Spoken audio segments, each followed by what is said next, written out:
What's up, everybody? I'm Scruff Dog, and you're on board my cell phone.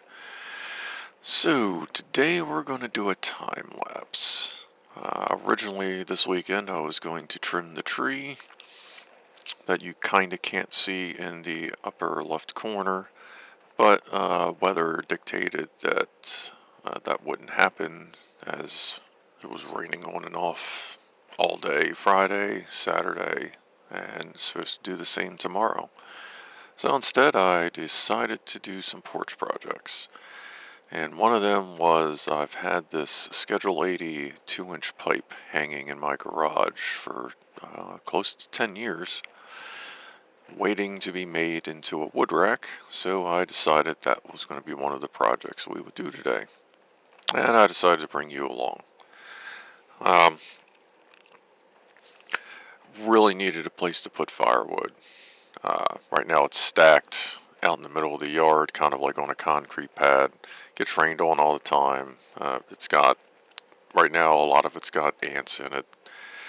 Most of that won't be brought up to the porch. I'll let that sit out there to get burned off because I don't need to bring any more ants closer to the house. So, here we go.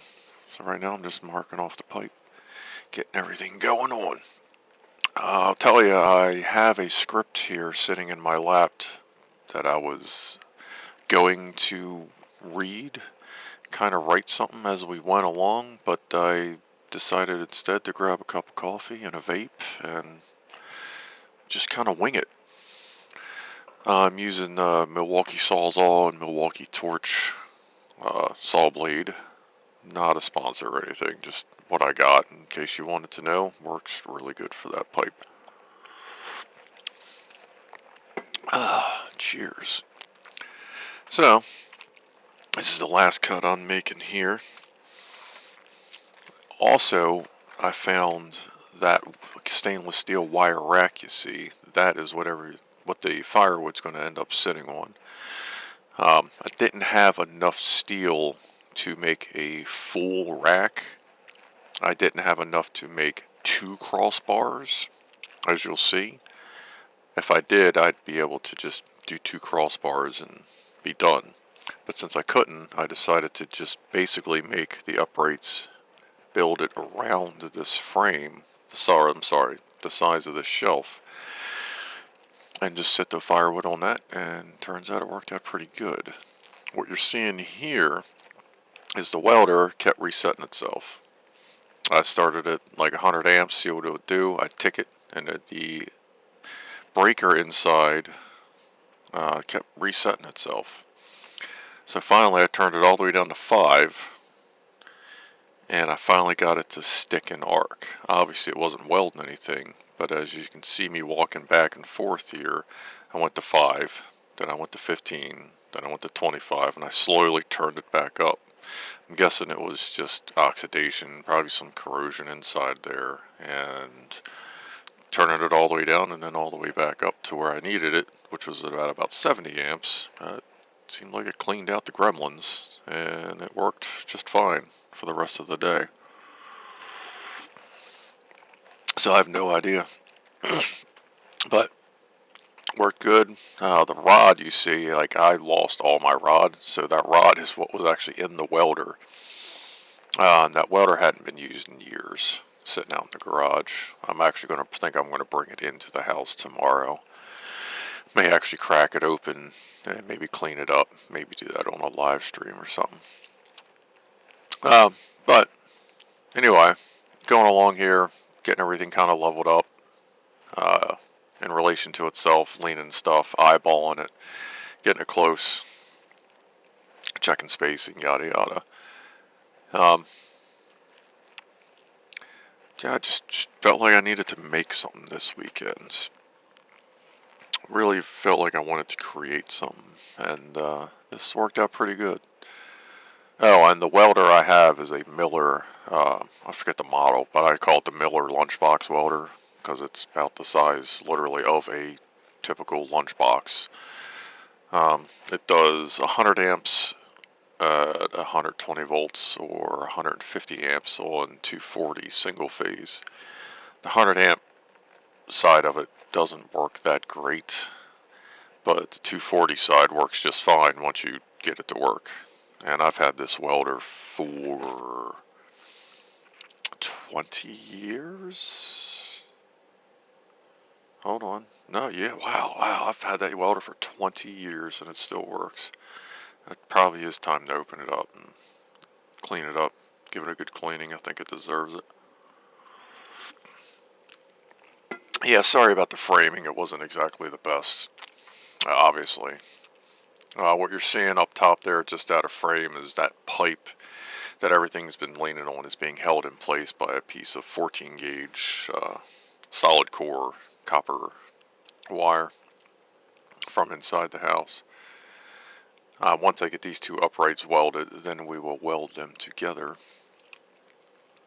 Everything was moving along pretty good.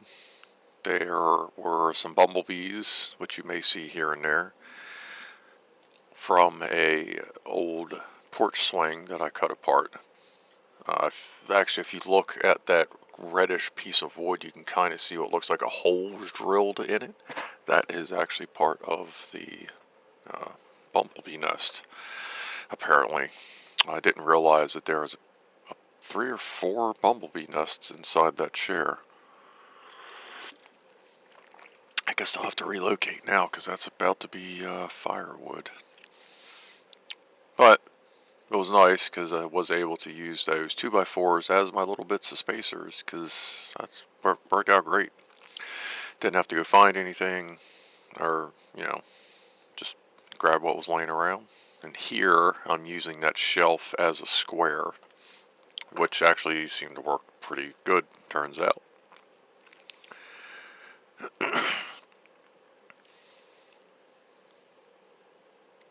The grinder is also Milwaukee, and I have a one of those flappy, sandy disc things on it that I'll be using here in a moment.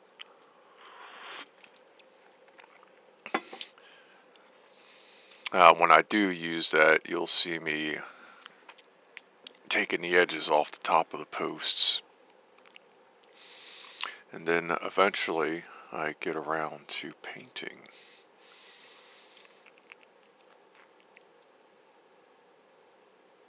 Which turns out I didn't have any paint laying around. But you'll see what ends up kind of happening. I did have a little bit of primer. Yeah, here I finally realized that I should actually fix the freaking camera. And yeah, here I am, spitting, getting the edge off the inside and then the outside. Try to smooth the top of the pipe out some. Just don't want any edges, you don't want anybody cutting themselves because well, at the time I hadn't planned on doing anything but just putting a coat of paint on it. So here I'm going over the welds. I'm just knocking the slag off because the welds are fine. Sorry I didn't even think to get any close-up pictures of them. And you can't really see them now, and you'll understand why in a moment. But here's the point. I realized I didn't have any actual paint. So I found a can of primer and started painting everything with the primer. Figured I'd touch it up later. Actually, I guess it's right after this rag. But as I'm going with the primer, I got almost everything done, and I literally needed like 3 or 4 more sprays, and the nozzle clogged. So I go back in the garage, and I find a full can of black Flex Seal. Perfect. That's basically lightweight ruggedization, you know what I mean?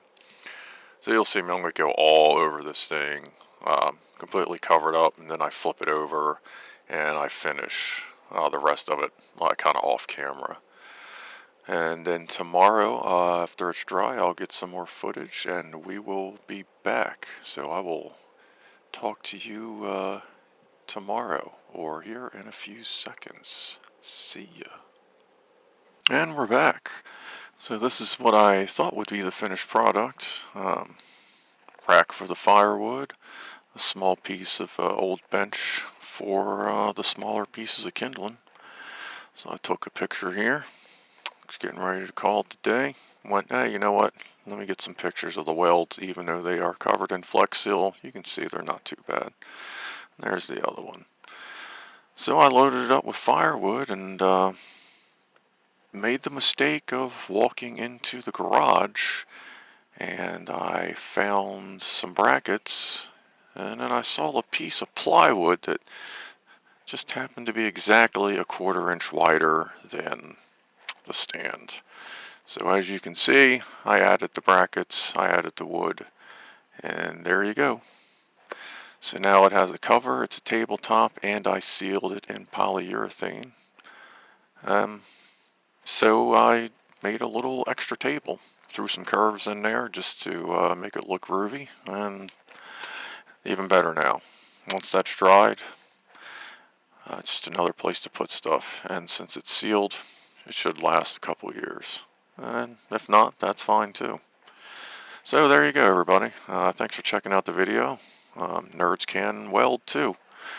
And I will see you later on with a flight video or hike video or something at the bench.